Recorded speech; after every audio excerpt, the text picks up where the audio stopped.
الحمد لله الحمد لله رب العالمين الحمد لله الذي أنزل على عبده الكتاب ولم يجعل له عوجا الحمد لله نحمده ونستعينه ونؤمن به ونتوكل عليه ونعوذ بالله من شرور أنفسنا ومن سيئات أعمالنا من يهده الله فلا مضل له ومن يضلله فلا هادي له وأشهد أن لا إله إلا الله وحده لا شريك له وأشهد أن محمدا عبده ورسوله أرسله بالهدى ودين الحق ليظهره على الدين كله ولو كره المشركون اللهم صل على محمد وعلى آل محمد كما صليت على إبراهيم وعلى آل إبراهيم اللهم بارك على محمد وعلى آل محمد كما باركت على إبراهيم وعلى آل إبراهيم إنك حميد مجيد أما بعد فإن خير الحديث كتاب الله وخير الهدي هدي محمد صلى الله عليه وسلم وشر الأمور محدثاتها وكل محدثة بدعة وكل بدعة ضلالة وكل ضلالة في النار أيها الإخوان والأخوات أوصيكم وإياي أولا بتقوى الله أما سمعتم قول الله عز وجل ومن يتق الله يجعل له مخرجا ويرزقه من حيث لا يحتسب ومن يتوكل على الله فهو حسبه إن الله بالغ أمره قد جعل الله لكل شيء قدرا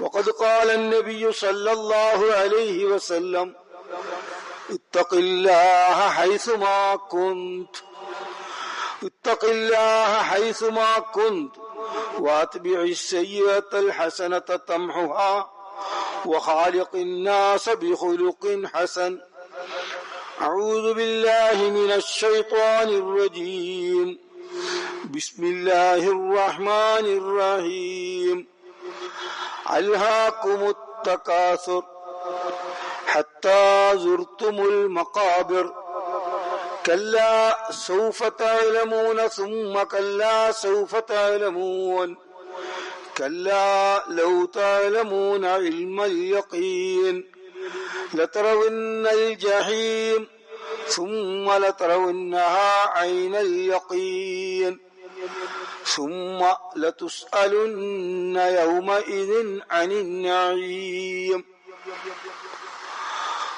اللهم اجعل القرآن ربيع قلوبنا ونور أبصارنا وجلاء حزننا وذهاب همنا وغمنا يا أرحم الراحمين اللهم ارحمنا بالقرآن اللهم ارحمنا بالقرآن واجعله نورا وهدى ورحمة لنا وذكرنا ما نسينا منه وعلمنا ما جهلنا منه وارزقنا تلاوته آناء الليل وأطراف النهار برحمتك يا أرحم الراحمين.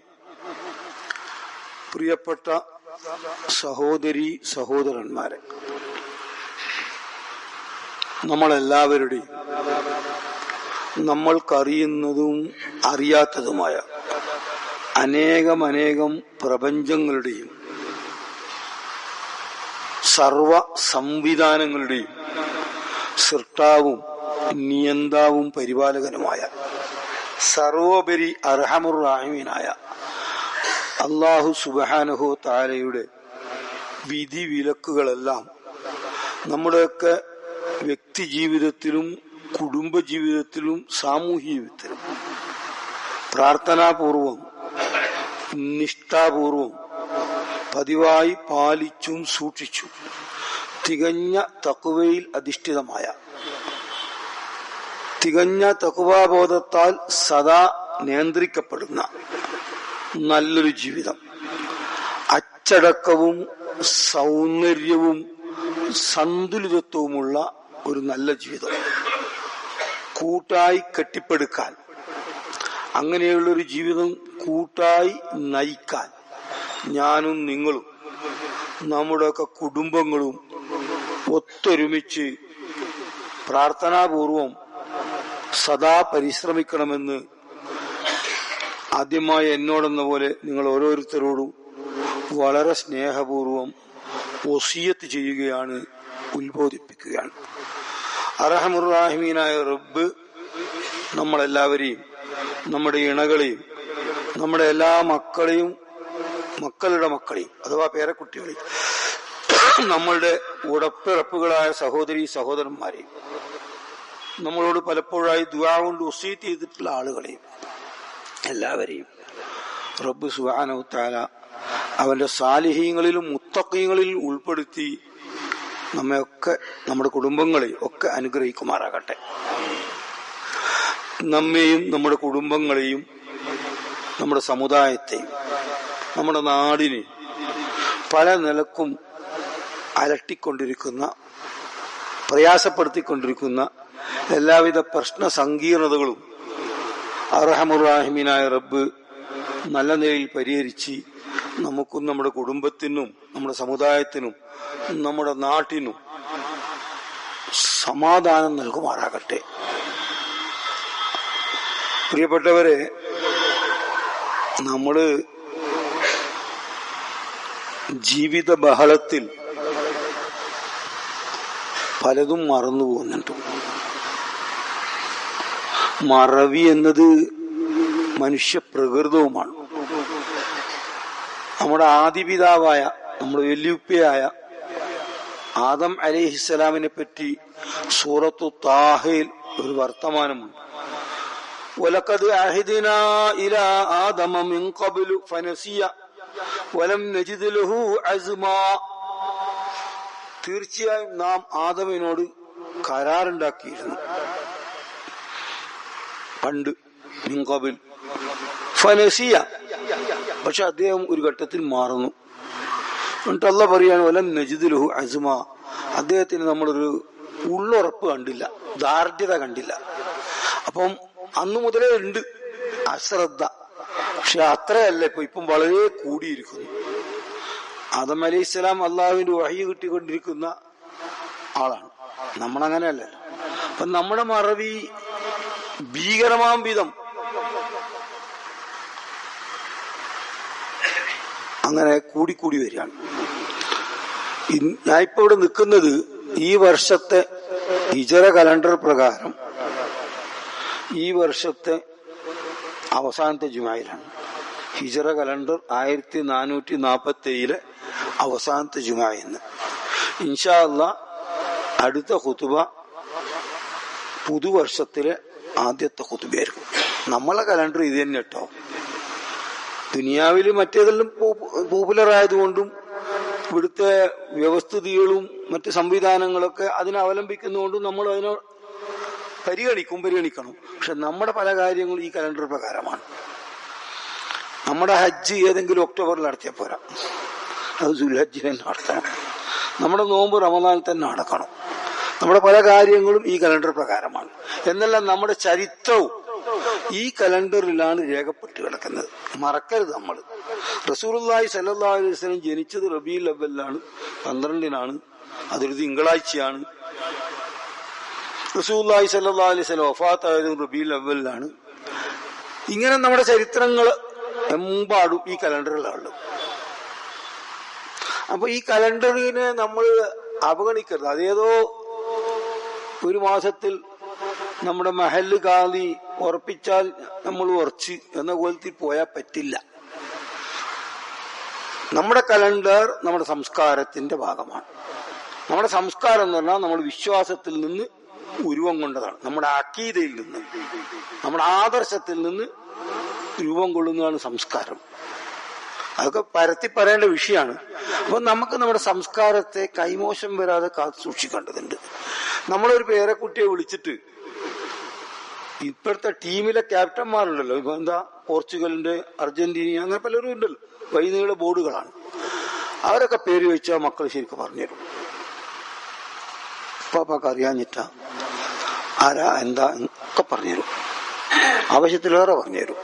നല്ലതന്നെ, ലോക വിവരം ഉണ്ടാവണ്ട എന്നൊന്നും നമുക്ക് ബാധമില്ല.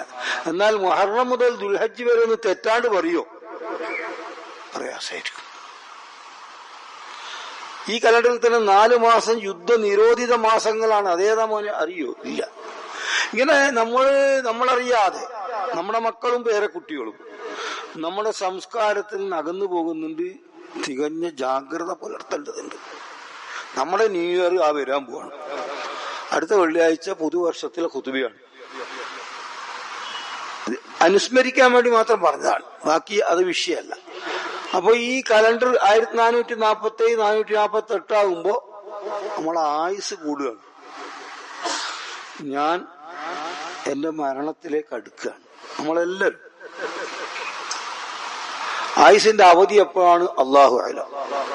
എന്തായാലും അനുനിമിഷം ഞാൻ എന്റെ മരണത്തിലേക്ക് അടുക്കുകയാണ്. എനിക്കുള്ള ചാൻസുകൾ കുറഞ്ഞു വരികയാണ്, ഡിമിനിഷിങ് ചാൻസസ്. എന്തെങ്കിലും ചെയ്യാൻ, അല്ലെങ്കിൽ പരിഹരിക്കാൻ, അല്ലെങ്കിൽ നന്നാകാൻ അതിന് സാധ്യതകളും സൗകര്യങ്ങളും കുറഞ്ഞു വരികയാണ്. നമ്മുടെ പാച്ചലാണ്, മണ്ടിപ്പാച്ചലാണ്. അതാ ഖുർആൻ പറഞ്ഞു, അൽഹാകുമുത് തകാസുർ, പെരുപ്പിക്കാൻ വേണ്ടിയുള്ള, കൂടുതൽ കൂടുതൽ സമാർജിക്കാൻ വേണ്ടിയുള്ള നിങ്ങളുടെ ത്വര അല്ലെങ്കിൽ ആർത്തി നിങ്ങളെ വിസ്മൃതിയിലാക്കിയിരിക്കുന്നു, അശ്രദ്ധയിലാക്കിയിരിക്കുന്നു. ഇതെല്ലാവർക്കും ബാധകമാണ്. എല്ലാവരും വികസിപ്പിക്കാൻ, വർദ്ധിപ്പിക്കാൻ പായാണ്. രാജ്യങ്ങൾ അവിടെ അതിർത്തി വികസിപ്പിക്കാനുള്ള പാച്ചല്ലാണ്. സമൂഹങ്ങൾ അവരുടേതായ എന്തെല്ലാമോ വർദ്ധിപ്പിക്കാനുള്ള പാച്ചല്ലാണ്. വ്യക്തികളും പാച്ചല്ലാണ്. പാച്ചലോട് പാച്ചൽ, മണ്ടിപ്പാച്ചൽ, തിരിഞ്ഞു നോക്കാൻ നേരെയില്ല. എവിടത്തേക്കാണ്? ബസ് സ്റ്റോപ്പിൽ തിരക്കാണ്, എല്ലായിടത്തും തിരക്കാണ്, വണ്ടിയിലും തിരക്കാണ്, എല്ലാവരും പായാണ്. എവിടത്തേക്കാണ്? ഒരു വിലയിരുത്തൽ വേണ്ടേ? പുരോഗതിയിലേക്കാണോ? എന്താ ഈ പുരോഗതി എന്ന് പറഞ്ഞാല്? എല്ലാവരുടെ പുരോഗതിയും ഒന്നല്ല, അതാദ്യം മനസ്സിലാക്കണം. പുരോഗതി എന്ന് പറഞ്ഞാൽ ലക്ഷ്യത്തിലേക്ക് ഗമിക്കുക എന്നാണ്. പുരോഗമനം, ലക്ഷ്യത്തിലേക്ക്. എല്ലാവരുടെ ലക്ഷ്യം ഒന്നുമില്ലല്ലോ. മാക്സിമം എൻജോയ് ചെയ്യുക, കാന പീന സോന, ഉറുദുക്കാർ പറയും പോലെ. അതിൽ മൊത്തം ജീവിതത്തെ കാണുന്ന, ആസ്വദിക്കാൻ, അനുഭവിക്കാൻ, ആനന്ദിക്കാൻ, അത് മാത്രം ലക്ഷ്യം കാണുന്നവനിക്ക് എന്റെ പുരോഗതി, അതിനുള്ള എല്ലാം ഒത്തുകിട്ടി അവൻ പുരോഗമിച്ചു. അല്ല, ഇവിടുത്തെ ഈ ജീവിതം ക്ഷണികമാണ്, ഉറപ്പാണ്, ഏത് സമയവും അവസാനിക്കും. ഇതിനപ്പുറം അനശ്വരമായ, അനന്തമായ ഒരു പരലോകമുണ്ട് എന്ന് ഉറച്ചു വിശ്വസിക്കുന്നവർ, ഉറച്ചു വിശ്വസിക്കണല്ലോ, അവനിക്ക് ഈ കാനാപ്പീന സോനല്ലല്ലോ. മോന്റെ സമയത്ത് പുരോഗതി പരലോകത്ത് എന്താണോ ഉപകാരപ്പെടുന്നത് അതാണ് അവന്റെ പുരോഗതി. അതിലേക്ക് എന്തെല്ലാം സമ്പാദിക്കുന്നുവോ അത്ര കണ്ടവും പുരോഗമിച്ചു. മറ്റവൻ സമയത്തും ഇവിടെ സുഖിക്കാൻ എന്തെല്ലാം സൗകര്യങ്ങൾ വർദ്ധിക്കുന്നോ അതാണ് പുരോഗതി. എല്ലാവരുടെ പുരോഗതിയും ഒന്നല്ല. അതുകൊണ്ട് വേറെ ഏതെങ്കിലും സമുദായത്തെ പോലെ നമ്മൾ പുരോഗമിക്കണം എന്നുള്ള ശരിയാണെങ്കിൽ തട്ടിവിടുന്നതാണ്. ആ സമുദായത്തിന്റെ ലക്ഷ്യത്തിലേക്ക് മുന്നേറുമ്പോൾ അവരുടെ പുരോഗതിയാണ്. നമ്മുടേത് അതല്ല ലക്ഷ്യമെങ്കിൽ നമ്മുടെ പുരോഗതി വ്യത്യസ്തമാണ്. ഈ കണ്ണൂർ റെയിൽവേ സ്റ്റേഷനിൽ നിന്ന് മദ്രാസിലേക്ക് ടിക്കറ്റ് എടുത്തിട്ട് ഞാൻ നിൽക്കുക. വന്നത് മംഗലാപുരം മെയിലാ. 2 മെയിലും ഒരേ സമയം വരുന്ന കാലം ഉണ്ടായിരുന്നു. ഞാൻ അതിൽ കയറി. ആരോ സംശയം ചോദിച്ചു, ഇങ്ങോട്ടേക്കാ? ഞാൻ മദ്രാസിലേക്കാണ്. അയ്യോ, ഇത് മദ്രാസിലേക്കല്ലല്ലോ. ഞാൻ ടിക്കറ്റ് എടുത്ത് മദ്രാസിലേക്കാണേ. അയാൾ കുറെ പണിപ്പെട്ടിട്ടാണ് വണ്ടി മദ്രാസിൽ എത്തൂല എന്ന് തന്നെ മനസ്സിലാക്കുന്നത്. അപ്പോഴത്തേക്ക് ഞാൻ കുറെ അങ്ങ് എത്തിക്ക്. എന്നിട്ട് പിന്നെ ഞാൻ എന്താ ചെയ്യുന്നത്?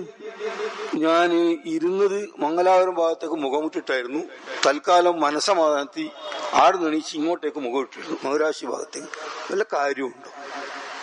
പലപ്പോഴും നമ്മുടെ എല്ലാം പല പ്രവൃത്തി ഇങ്ങനെയാണ്. എത്ര പറഞ്ഞാലും വണ്ടി മാറി കയറുന്നില്ല. ഉള്ള വണ്ടി ഈ സീറ്റ് മാറിയിരുന്നാലൊന്നും ലക്ഷ്യം പ്രാപിക്കുകയില്ല. അപ്പൊ ലക്ഷ്യബോധം വേണം. നമ്മളെ ലക്ഷ്യം പരലോകമാണ്. വൽ ആഖിറത്തു ഖൈറുൻ വഅബ്ഖ, പരലോകമാണ് ഏറെ ഉത്തമവും എന്നെന്നും അവശേഷിക്കുന്നത്. ദുനിയാവ് അനശ്വരമാണ്, ക്ഷണികമാണ് എന്ന് ഖുർആൻ പേർത്തും പല നിലക്കും ആവർത്തിച്ചുണർത്തുന്നുണ്ട്. അത് നമ്മുടെ അനുഭവ സത്യമാണല്ലോ. എനിക്കിപ്പോ 70 വയസ്സായി. ഞാനൊന്ന് മുമ്പ് 2-4 കള്ളാസ് എടുത്തിട്ട് ഇരുന്നാൽ 2 പേജിൽ എഴുതാൻ മാത്രമേ ഇല്ല എന്റെ ജീവിതം. നമ്മൾ ഓരോരുത്തരെയും 10-18 കൊല്ലം അങ്ങനെ പോയി. കുറെ കൊല്ലം ഇടത്തേ കയ്യും വലത്തേ കയ്യും തിരിയാണ്ട് 10-18 കൊല്ലം ഒരു ഗൗരവബോധമൊന്നും ഇല്ലാണ്ട് കളി, ചിരി, ഓട്ടം ചാട്ടാനും കഴിഞ്ഞു. പിന്നെ കുറച്ച് കഴിഞ്ഞപ്പോ ജോലി കയറി. ആമാലും ബഹറുസുൻ, ആഗ്രഹങ്ങൾ, അഭിലാഷങ്ങൾ, വീട് വെക്കണം, അങ്ങനെ ഇങ്ങനെ ഒരു 10-25 കൊല്ലം പോയി. അപ്പൊ മടങ്ങി വന്ന്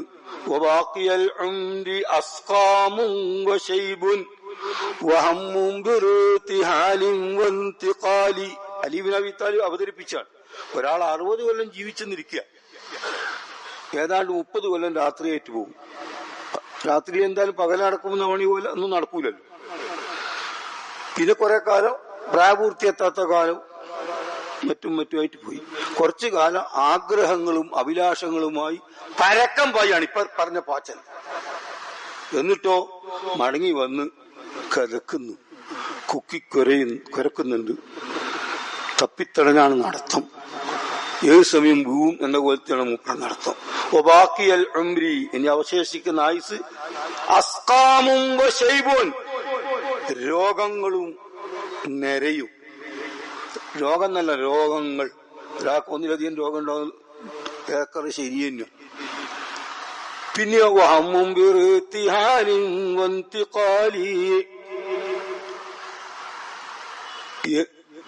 മരിക്കാനായല്ലോ. നമ്മുടെ പ്രായക്കാരൊക്കെ മരിച്ച വിവരിങ്ങനെ വന്നുകൊണ്ടിരിക്കല്ലേ. ഓനും ഞാനും ഒരേ പ്രായമാണ്, ഓൻ എന്നെക്കാട്ടി ഇളയതാണ് എന്നൊക്കെയാണ് ഓരോ മരണ വാർത്ത കിട്ടുമ്പോ നമ്മൾ കമന്റ് പാസ്സാക്കുന്നത്. സത്യമായിരിക്കാം. അപ്പൊ അതുണ്ടാക്കുന്ന ഒരു അസ്വസ്ഥത. വിചാരിച്ച് സുജൂദ് ചെയ്യാണ്ട് കുറെ കാലം കഴിച്ചു കൂട്ടി. ഇപ്പൊ സുജൂദ് ചെയ്യാൻ പൂതിയുണ്ട്, സുജൂദ് ചെയ്യാൻ കഴിയുന്നില്ല, മുട്ടുവേദന. ചെയർമാനാ ഇങ്ങനെ. അതിൽ അസ്വസ്ഥത. എത്രയോ ആളുകൾ കരയുന്നുണ്ട്. ആപത്തുള്ള കാലത്ത് പൂതി തീരുവോളം മതി വരുവോളം സുജൂദ് ചെയ്തിട്ടില്ല.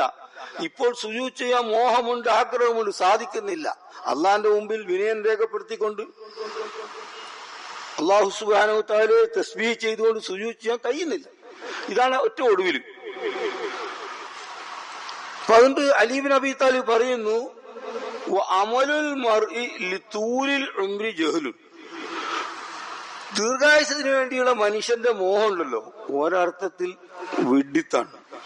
കാരണം ഈ പ്രപ്പോഷനിൽ കാര്യങ്ങൾ അങ്ങനെ പോകും. 80 കൊല്ലം കിട്ടിയാൽ 40 കൊല്ലം രാത്രിയിട്ട് പോകും. അങ്ങനെ ഓരോന്നും പ്രപ്പോഷനായിട്ടായിട്ട് പോകും. കണക്ക് കൂട്ടി ജീവിക്കണം. എനിക്ക് ഈ കൊല്ലാവസാനം പറയാനുള്ളത് അതാണ്. നമ്മുടെ സ്റ്റോക്ക് എടുപ്പിന് നമ്മൾ തുനിയണം. ഹാസിബു ഖബല അൻ തുഹാസബു. തീഷ്ണമായ കർക്കശമായ ഒരു വിചാരണക്ക് വിധേയരാകുന്നതിന് മുന്നേ നമ്മൾ നമ്മെ വിലയിരുത്തുക. അള്ളാഹു തൗഫീക്ക് നൽകുമാറാകട്ടെ. വരുന്ന കൊല്ലം എങ്ങനെ ഉപയോഗപ്പെടുത്തണം എന്നതിന് പ്ലാനിങ് നടത്തുക. അതിൽ ഒരു പ്രയോറിറ്റി ഉണ്ടായിരിക്കുക. പരലോകമായിരിക്കണം പ്രയോറിറ്റി, ടോപ്പ് മോസ്റ്റ്, മുൻഗണനാക്രമം. അപ്പൊ അള്ളാഹ് പറയാണ്, നിങ്ങളെ വിസ്മൃതിയിലാക്കിയിരിക്കുന്നു. അൽഹാക്കും മുത്തക്കാസുർ, ഇനിയും ഹൽ മിൻ മസീദ്, ഇനിയും ഉണ്ടോ, ഇനിയും കിട്ടാണ്ടോ, ഏതെങ്കിലും ഷോപ്പ് കിട്ടാണ്ടോ, അങ്ങനെ ഇനിയും എന്ന അറ്റമില്ലാത്ത ആർത്തിക്ക് പിന്നാലെയുള്ള ആ ഓട്ടം നിങ്ങളെ വിസ്മൃതിയിലാക്കിയിരിക്കുന്നത്. എത്രത്തോളം? ഹത്താ സുർത്തുമുൽ മഖാബിർ, നിങ്ങൾ കുഴിമാടങ്ങൾ കാണുന്നത് വരെ. നമ്മളൊക്കെ ഓരോരുത്തരെയും നിത്യം കൊണ്ടുവെക്കുന്നുണ്ടല്ലോ, നമ്മളും പോവുമല്ലോ, ഉറപ്പല്ലേ കബർ എത്തുന്നവരെ. അപ്പൊ മരണത്തോടനുബന്ധിച്ച് പല കാര്യവും തിരിച്ചറിയും, പക്ഷെ പരിഹാരമില്ല, ഒരു പരിഹാരവുമില്ല.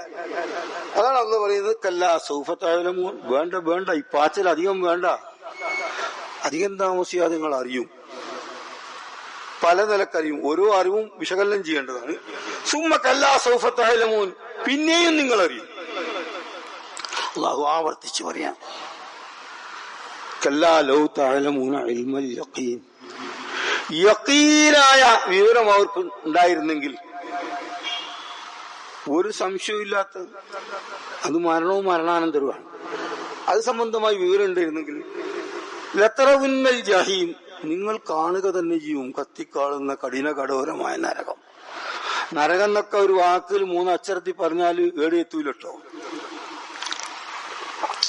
എത്രയോ കാലമായി ജ്വലിച്ചുകൊണ്ടിരിക്കുന്ന കഠിന കഠോരമായ അഗ്നി, ദുനിയാവിലെ ഏറ്റവും കടുത്ത തീയേക്കാൾ ഏതാണ്ട് 70 ഇരട്ടി തീഷ്ണതയുള്ള കടുപ്പമുള്ള, ഇവിടെ ബോയിലറൊക്കെ വർക്ക് ചെയ്യുന്നില്ലേ, ഇരുമ്പൊക്കെ ദ്രാവകം പോലെ ആയി വരുന്ന തീ ഉണ്ടല്ലോ, അതിനേക്കാൾ 70 ഇരട്ടിയോളം കടുപ്പമുള്ള തീ.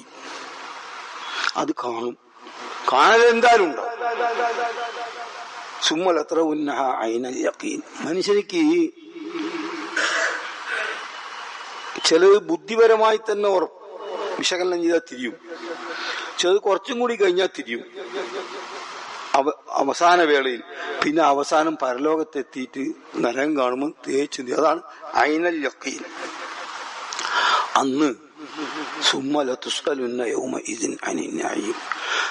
ലാമു തൗക്കീദോടുകൂടിയാണ്, തറപ്പിച്ച് പറയാനുള്ള നൂന ഒടുക്കലുണ്ട്. അപ്പുറം ഇപ്പുറവും കാര്യം ഉറപ്പിച്ചുകൊണ്ട്, തറപ്പിച്ചും ഉറപ്പിച്ചും കൊണ്ടല്ല പറയാൻ സുമ്മ ലതുസ്അലുന്ന യൗമഇദിൻ അനിൻ നഈം. പിന്നീട് അന്നാളിൽ നിങ്ങൾക്ക് നൽകപ്പെട്ട എല്ലാ സൗകര്യങ്ങളെ പറ്റിയും അനുഗ്രഹങ്ങളെ പറ്റിയും എല്ലാം ചോദിക്കും.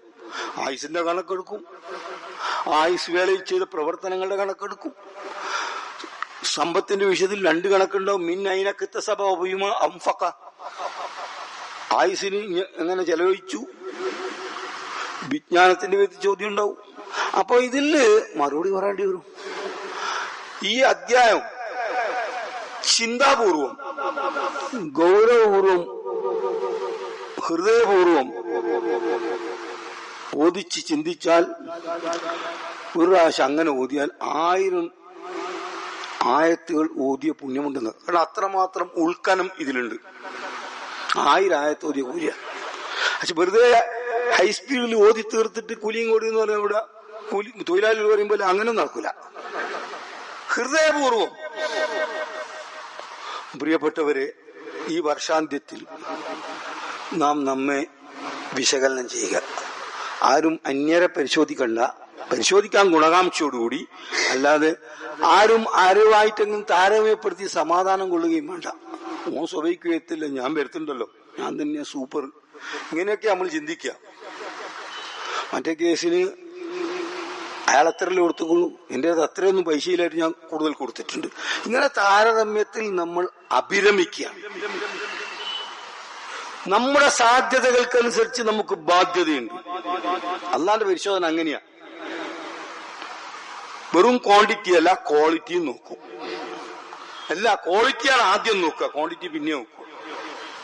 നമ്മൾ അനുഷ്ഠിച്ച അനുഷ്ഠാനങ്ങളുടെ ഗുണമേന്മ, റക്അത്തുകളുടെ എണ്ണത്തെക്കാൾ അതെങ്ങനെയായിരുന്നു നിസ്കാരം എന്ന് നോക്കും. അതുപോലെ തന്നെ നമ്മൾ ചെയ്തത് നമ്മുടെ സാധ്യതക്കനുസരിച്ച് ചെയ്തിട്ടുണ്ടോ എന്ന് അല്ലാഹ് നോക്കുക. അപ്പൊ പ്രിയപ്പെട്ടവരെ, നാം നമ്മെ പരിശോധിക്കാൻ, നമ്മെ പോസ്റ്റ്മോർട്ടം ചെയ്യാൻ, നമ്മുടേതായ ഒരു സ്റ്റോക്ക് എടുപ്പ് നടത്താൻ ശ്രദ്ധിക്കണം. അല്ലാഹു തആല അങ്ങനെ ജീവിതത്തെ അവലോകനം ചെയ്തുകൊണ്ട് പരലോകത്തിന് മുൻഗണന നൽകിക്കൊണ്ട് കാര്യങ്ങളെ ക്രമീകരിക്കാൻ ഉള്ള ഒരു സൽബുദ്ധി, ഒരു തൗഫീഖ് നൽകി നമ്മളെല്ലാവരെയും, നമ്മുടെ മക്കളെയും പേരക്കുട്ടികളൊക്കെ അനുഗ്രഹിക്കുമാറാകട്ടെ.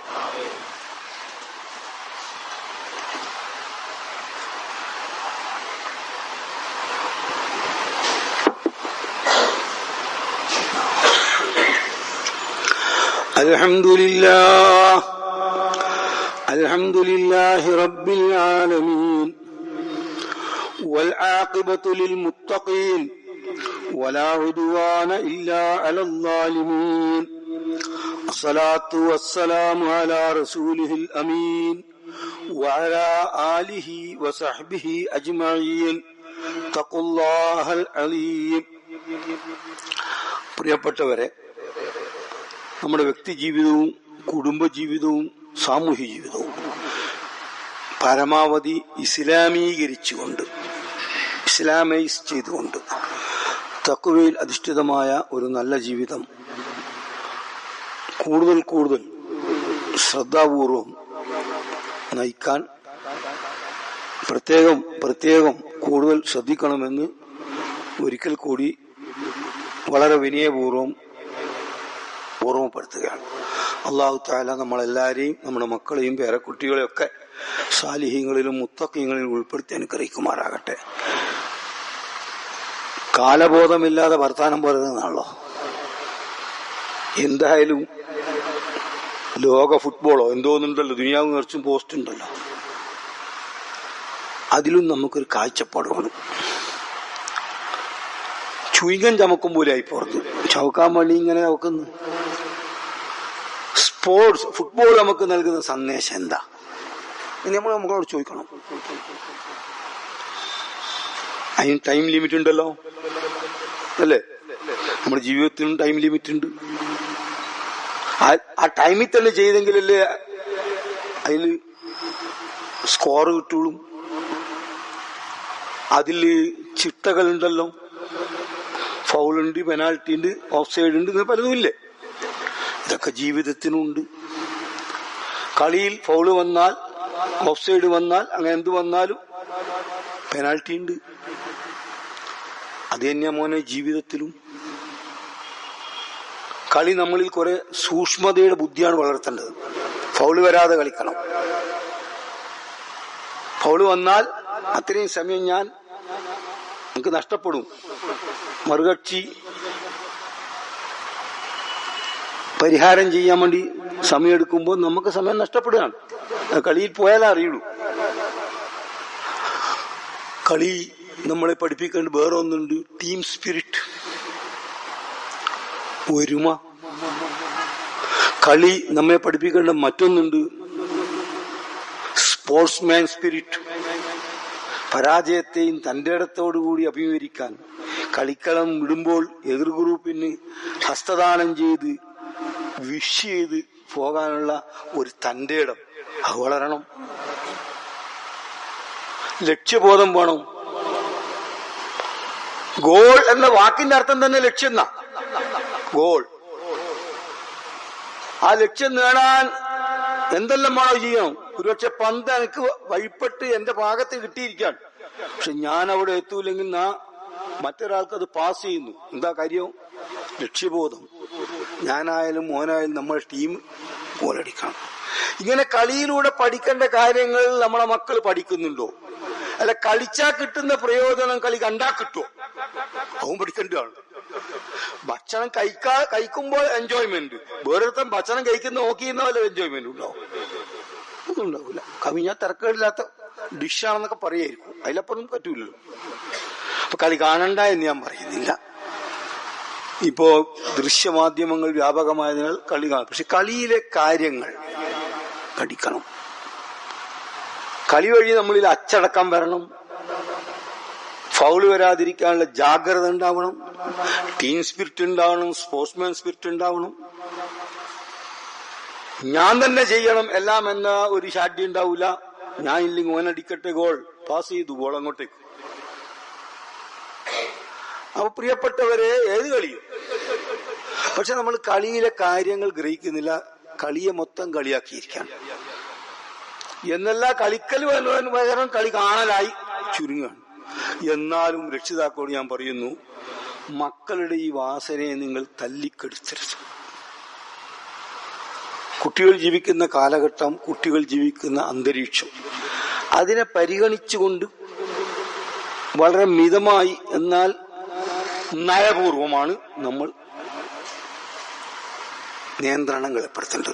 പാതിരാക്കാണ് കളി, പലപ്പോഴും സുബഹി തകരാറാകുന്ന സംഗതിയുണ്ട്. അപ്പൊ അതിനനുസരിച്ച് ഉണർത്തണം സ്നേഹപൂർവം. ഒരു കാര്യമുണ്ട്, കുട്ടികളാ നമ്മളെ ഈ 70 വയസ്സുള്ള എന്നെ വെച്ചിട്ട് 17 വയസ്സുള്ള പേരക്കുട്ടിയെ ഞാൻ വിലയിരുത്തരുത്. അറബിയിൽ ഒരു പഴമൊഴിയുണ്ട്, അസ്സബിയു സബിയുൻ വലൗ കാന നബിയ്യ. കുട്ടി കുട്ടിയാണ്. ഇനി സംഭവവശാൽ ഒരു നബിയാൻ തിരക്കേടില്ല, അവനിക്കൊരു കുട്ടി കളി ഉണ്ടാവും. നല്ല കാര്യമായ കളി നടക്കുന്ന ദിവസം ഞാനൊരു മരുന്ന് വാങ്ങാൻ അവനോട് പറഞ്ഞാൽ ചിലപ്പോൾ അവൻ പാലിച്ചില്ല എന്നൊരു ബുദ്ധി ഉണ്ടെങ്കിൽ പറയാതിരിക്കാന്നില്ല. പറഞ്ഞിട്ട് അവനെ കൊണ്ടൊരു അച്ചടക്ക ലംഘനം, മര്യാദകൾ ഉണ്ടാക്കരുത്. അതുകൊണ്ട് എനിക്ക് പറയാനുള്ളത്, കുട്ടികൾ പേരക്കുട്ടികളൊക്കെ ഉള്ളവരാണ്, നമ്മൾ ഇതിനെ വിവേകപൂർവ്വം കൈകാര്യം ചെയ്യണം എന്നല്ല, വിവേകപൂർവ്വം ഉപയോഗപ്പെടുത്തണം. അന്ധമായി ഒറ്റയടിക്ക് നിഷേധാത്മക നിലപാട് സ്വീകരിക്കണം. അപ്പോഴാണ് മക്കൾ നമ്മളിൽ നിന്ന് അകല. അപ്പൊ കുട്ടികൾ വേറെ ഏതോ വലിയ ശൈത്താന്റെ വലയിലാ പോയി പെടുക. അപ്പൊ അതുകൊണ്ട് കുട്ടികളുടെ ന്യായമായ വികാരങ്ങൾ മിതമായി നടത്തിക്കൊടുക്കണം എന്ന് രക്ഷിതാക്കളോട് പറയണം. പല കുട്ടികളും, ഞാൻ കുട്ടികളായിട്ട് കൂടുതൽ ഇന്ററാക്ട് ചെയ്യുന്നതാണ്. എന്താ ഇപ്പോഴത്തെ പുതിയ പുതിയ ഭാഷ, എന്താ തന്ത വൈബ് എന്നോ എന്തൊക്കെ പറയുന്നില്ല മക്കള്. അത് പറയാൻ ഇടവെക്കരുത്. ഒരു വൈബില്ല, ആടെ വെറും തന്ത വൈബ എന്നൊക്കെ മക്കൾ പറഞ്ഞു കളയുന്നു. അങ്ങനെ പറയാൻ ഇടവരുത്താത്ത വിധം മനഃശാസ്ത്രപരമായി നയപൂർവ്വം സ്നേഹപൂർവ്വം മക്കളെ നിയന്ത്രിക്കാൻ അല്ലെങ്കിൽ ഗുണദോഷിക്കാൻ ഞാനും നിങ്ങളും ശ്രദ്ധിക്കണം. മക്കൾ നമ്മുടെ പ്രതീക്ഷകളാണ്. ആ പ്രതീക്ഷകൾ നമ്മുടെ മുരളൻ നിലപാട് കൊണ്ട് തകരാറിലാവരുത്. അല്ലാഹു തആല നമുക്കൊക്കെ മക്കളും പേരക്കുട്ടികളും ഉടപ്പിറപ്പുകളൊക്കെ ഉണ്ടല്ലോ. മക്കളെ ഇബ്രാഹിം നബി അലൈഹി സ്വലാമിന്റെ പല മാതൃകകൾ ഏറ്റവും അടയാളപ്പെടുത്തേണ്ട മാതൃക, മൂപ്പരുടെ എല്ലാ പ്രാർത്ഥനയിലും മൂപ്പർ മക്കളെ ചേർത്ത് പിടിച്ചിട്ടുണ്ട്. നിങ്ങൾ പരിശോധിച്ചോളൂ. വജഅൽനാ മുസ്ലിമീന ലക വമിൻ ദുർരിയ്യത്തിനാ ഉമ്മത്തൻ മുസ്ലിമത്തൻ ലക. അങ്ങനെ പല സ്ഥലത്തും കഴിഞ്ഞ മാസം പലതും കേട്ടാണല്ലോ. അപ്പൊ നമ്മൾ മക്കൾക്ക് വേണ്ടി പ്രാർത്ഥിക്കണം. ആ പ്രാർത്ഥനയുടെ പ്രമേയത്തോട് ചേർന്ന് നിന്നുകൊണ്ട് മക്കളെ ഗുണദോഷിക്കാൻ ശ്രദ്ധിക്കണം. സ്പോർട്സ് ആയാലും എന്തായാലും അതിനെ രചനാത്മകമായി പോസിറ്റീവായി ഉപയോഗപ്പെടുത്താനുള്ള ശ്രദ്ധയും ശ്രമവും വേണം. അർഹമുർ റഹീമീനായ റബ്ബ് നമുക്കെല്ലാവർക്കും നമ്മുടെ മക്കളെയും പേരക്കുട്ടികളൊക്കെ സാലിഹ്യങ്ങളും മുക്തക്യങ്ങളും ആക്കി തീർത്ത് നമ്മയൊക്കെ അനുഗ്രഹിക്കുമാറാകട്ടെ. ഈ സമുദായത്തിന്റെ സന്താനങ്ങളെ, യുവാക്കളെ, വിദ്യാർത്ഥികളെ അല്ലാഹു തആല ധാരാളമായി അനുഗ്രഹിക്കുമാറാകട്ടെ. നമ്മുടെ മക്കളെയും പേരക്കുട്ടികളെയും എല്ലാവിധ പൈശാചിക പ്രവണതകളിൽ നിന്നും അല്ലാഹു തആല രക്ഷപ്പെടുത്തുമാറാകട്ടെ. അല്ലാഹുമ്മ ഗ്ഫിർ ലിൽ മുഅ്മിനീന വൽ മുഅ്മിനാത്ത് വൽ മുസ്ലിമീന വൽ മുസ്ലിമാത്ത് الأحياء منهم والأموات إنك مجيب الدعوات يا قاضي الحاجات. اللهم أجرنا من النار، اللهم أجرنا من النار، اللهم أجرنا من النار. ربنا هب لنا من أزواجنا وذرياتنا قرة أعين واجعلنا للمتقين إماما. اللهم بارك لنا فيما أعطيت وقنا واصرف عنا شر ما قضيت. ربنا اغفر لنا ولإخواننا الذين سبقونا بالإيمان ولا تجعل في قلوبنا غلا للذين آمنوا ربنا إنك رؤوف رحيم.